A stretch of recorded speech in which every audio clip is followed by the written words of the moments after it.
Yeah, it's all about. It's incredible. Well, one of the things, because my time is limited, so I was in manufacturing for 20 years, so I carry that over. Yeah, it's amazing. Cool. And then the other question was, how effective, Justin, do you think that the fines are at getting people to respond? Like, do people who get fined generally do something after that, or? We don't generally do too many, so it's hard to say off of such a small sample size. Okay. But you know, in the past, I'll just briefly go over. We used to also perform abatements, which is actually where Clark County gets a warrant, goes onto somebody's property, controls the weeds for them, and then sends them a bill. It says, here's how much it cost in staff time. To actually get the law enforced, that's actually something that gets results. That's really something that kills the weeds. That would be my preferred method, is just to have the infestation start getting reduced, start going the right direction. That's really, really difficult in practice to actually do. And so while we don't really want to do fines, it's been pretty effective. We had one specific case where it was only after the fine was sent, only after the guy actually received a fine, that he started talking about, okay, what do I need to do? Let's make this go. He treated in the fall, and the next spring we saw just a tiny fraction of the infestation that he had with tansy ragwort. It was extremely effective.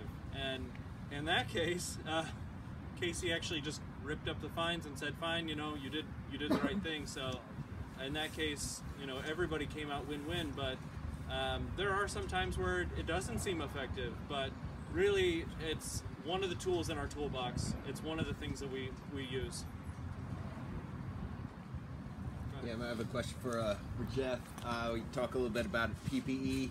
I'm assuming you do weedy tree stump treatments also.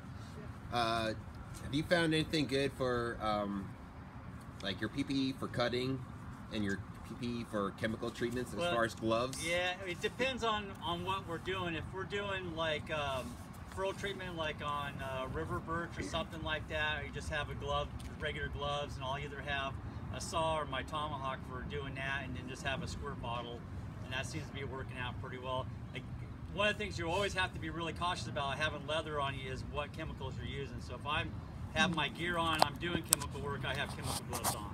Right. We do a lot of drilling, Phil. Yeah. So you know that way there's less. We let the public works guys cut the trees down, and we'll drill and fill and kill them first. Then they go ahead and take care of the trees. It's kind of a good marriage there. How much? And I'm sorry. No, also, no. how much are we talking about for the fines? It actually varies. It's set by the Washington Administrative Code, so it varies by the designation. So if it's just something that the local level has designated, the county, Class C, then that's $250 per weed species per day. So really could start adding up really quick if we wanted it to. And that's per acre per day? No, per weed species per day. Per parcel. So if you have 5 parcels, then yeah, it can really start adding up if we wanted to do that. And then up from there, Class Bs are more, Class As are more than that, yeah. How much welding do you do, Jeff? How much welding? Yeah. Well, like in the last 3 weeks, I know I've gone through 10 pounds of wire, just my regular stuff. And I had to rework my pack, so a little bit. The machete, I think, took me 9 hours to rebuild it on furlough. I was on furlough from December 9th up until we had the weed conference in Skamania. So it was a matter of getting out in the blacksmith shop and getting stuff back up to the speed, because you know, when we're full tilt for boogie this summer, things break. You just go to another, like my backpack sprayer broke on me, so I chuck it aside, do another one until I have the time. The man borrow had been broken for quite a while. I finally got it fixed. It can handle about 200 pounds, and I had one of the handles shear off it. One of the crews was using it, so I forged out a steel ring and then welded it in place. So a little bit. Do you do any freelance during the off season? Well, if I had time, that was something I was going to mention, is if there's anybody ever wants ideas on things or how to get things done, is all of us have brothers-in-laws and sisters-in-laws and uncles and cousins you know, I can't believe that anybody here doesn't have somebody, a relative that doesn't have an air compressor and a welder. Say, hey, I'd like to try something for work, because well, our families tend to do things for us. I like to do things for my friends and my coworkers. If they ask me, I'm on it. It's like, so I would try your local group of people. Like, you know, Dan's dad's a full-blown machinist. I'm a baby machinist. His dad's full-blown. It's like, well, let's send him a piece of stainless steel and have something machined. We'll try this and see if it works. If it doesn't, try to go something else. So I would try your nearest group. But you can always bounce something off us, and then with, you know, if it's like too technical for us, we kick it at his dad, say, because you know his dad's engineering thing in his head while he's sleeping. It just that's the way they are. You might want to get on Jeff's Christmas list. Handmade, True story. Yeah. Yeah. So Jeff, Yes, sir. When you're fully garbed up, Yes, sir. with your gear, Yes, sir. how much weight are you toting? So if I'm actually hacking blackberries with a full backpack, I've probably got about 55 pounds on me. 9 times out of 10, we'll get on site and I'll drop pack and then be out doing stuff. One thing I didn't talk about is right behind you on the trailer, there's a blackberry surfboard that says Aloha on it. And so you would have that in your machete, and you cut, you know, you stomp it down, you just get on it, you start cutting stuff down to get your path through. And a lot of times we're trying to get past so we can drag line in from the Kubota. And then once we do a shoot, we'll come back and we'll crush a lot of stuff, depending on the site, depending on the job. We'll start crushing stuff down with the Kubota. That could be like in the fall, come back the next spring, and then there's Western Red Cedar that's been suppressed for 5 years. And 2 summers without a blackberry canopy, they're like this because they got the root mass to move the, you know, stuff through their phloem and stuff like that. So it can be a little daunting. The leather coat, I probably only wear that when the temperatures are below 48 because you heat up fast. And so if I peel that off, I'm waiting for this canvas pretty much protects me. And then we all saw about what blue jeans at the conference. We all heard about that. Low-grade cotton, absorption, single panel, high-grade cotton, tight weave, double panel. Yeah, there's nothing like it. You just go. More PPE.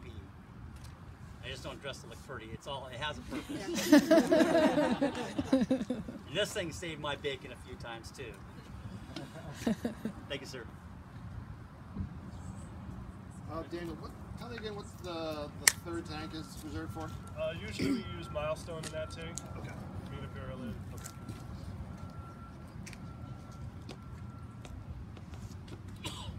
This guy built his own forge, by the way. It's in his backyard.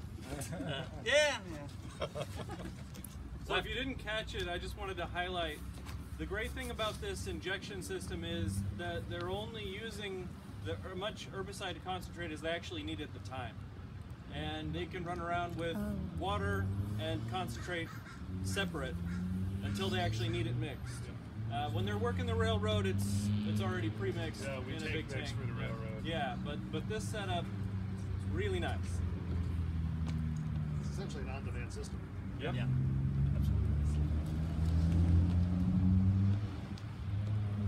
Other questions? So you mentioned like having a problem leaning out the window while you're doing roadside treatments. So you just got a different controller and that fixed that problem? Yeah, the controller is really good for ergonomics, and I can move it around within, and it's a different truck also, so I'm finding all the different ways to lean that's comfortable throughout the day, but also is effective for seeing my swath as accurately as possible. The other thing he didn't mention is I have to watch out for mailboxes. Yeah. And, you know, those unusual landscape pieces you didn't expect to see along the road. Yeah. Really or even nails on the right of way. Focus space. I don't spray mailboxes, I don't spray trash cans, I don't spray tricycles. I will spray cats, but not dogs. Never a dog. And you asked about those placards. The little red sign tells him to stop spraying right at the property line. The little green sign says it's okay to start spraying again.